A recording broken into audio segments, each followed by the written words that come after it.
Good morning everybody, it's DanKNX here, and today I am flying out the F8F-1B Bearcat.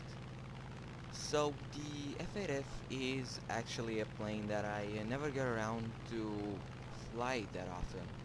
I have just two upgrades on this plane and I don't know, I just don't like it. I prefer the Griffin Spitfires, even though they're basically the equivalent of this plane but just in the British territory. So, today we are on New Guinea, and this is basically the worst map that the Americans can get in realistic battles. And it's very disappointing that even though the Japanese have an airfield, the land-based planes still take off. Well, they don't take off, they spawn at around 500 meters behind the carriers. And it's disappointing because the Japanese have a way higher, how should I put it, way better climb rate than the American planes. The American planes are sluggish. They climb very slow. They tend to overheat. Here the Bearcat overheats massively. I am webbing right now just because I'm trying to get some speed, and then I'll put the throttle right to 100. And yeah, usually the teams just give up, and what tends to happen is to just die without getting any kill, because your team is dead when you reach combat altitude. But not this time. In this match I'll get just one kill, but I show this match because of the team.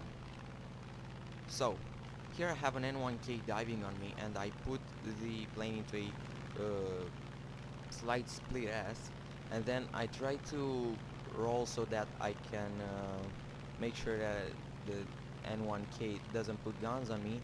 And here I continue my turn, and I know that he's not that upgraded, and here I just pull the trigger, and there he goes. He's dead, and this was the one and only kill that I will get. And holy shit, that's an A6M2 that put some nice shots into me. And here I could have had him if I wouldn't have turned, and that was a clip from behind, but nowhere. I think it was actually a carrier or a destroyer that shot me with AAA on board. So right now what I have to do is to run away from this A6M. I know that if I try to turn fight him, I am going to lose, but I can outrun him. He's slow, and well, the Bearcat is post-war, so yeah.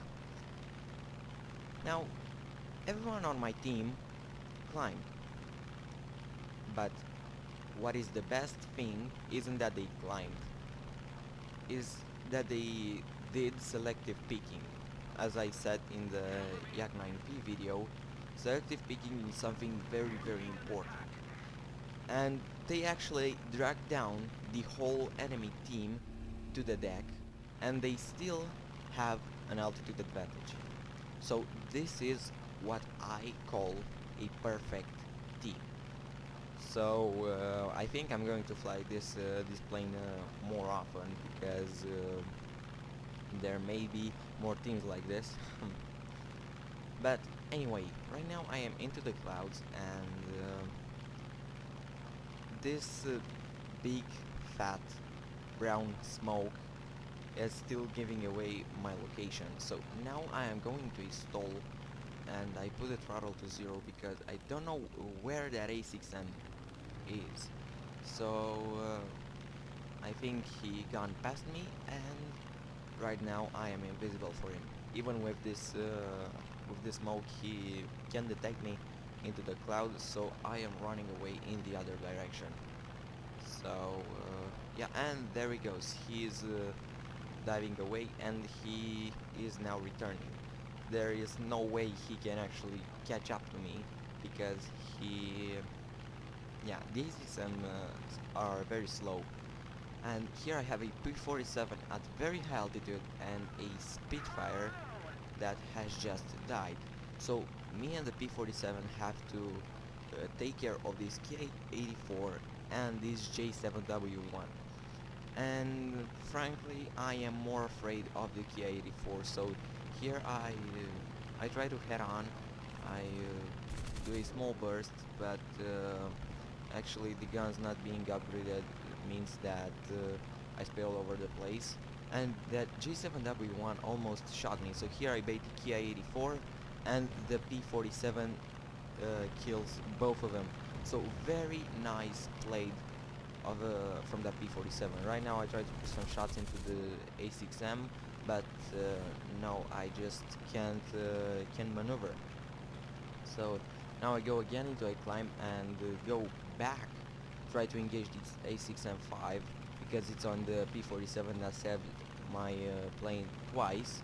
So yeah, I distract the A6M5 and he is now maneuvering, and here he could have had me and actually punches my plane with a big perfect shot, crippling both my wings.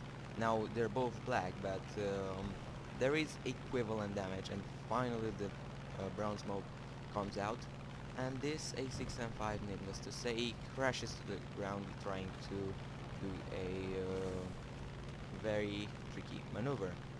So this was actually the match, and I am proud of my team. I mean, every single time I go fly in this plane, even though I don't do this too often or in my Spitfires, my team just crumbles, doesn't climb, doesn't care about the enemy team, just gives up from the point they take off. And yeah, it's very nice to see this kind of surprises from time to time. And it's that click that makes you play a little bit more with the American teams. And overall, about this plane is nothing really to say about. If you have seen the Spitfire Mark 22 video without the history about the plane, it is basically the same.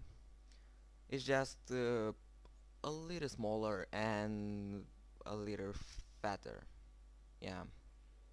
So it's a little heavier, but it pays off.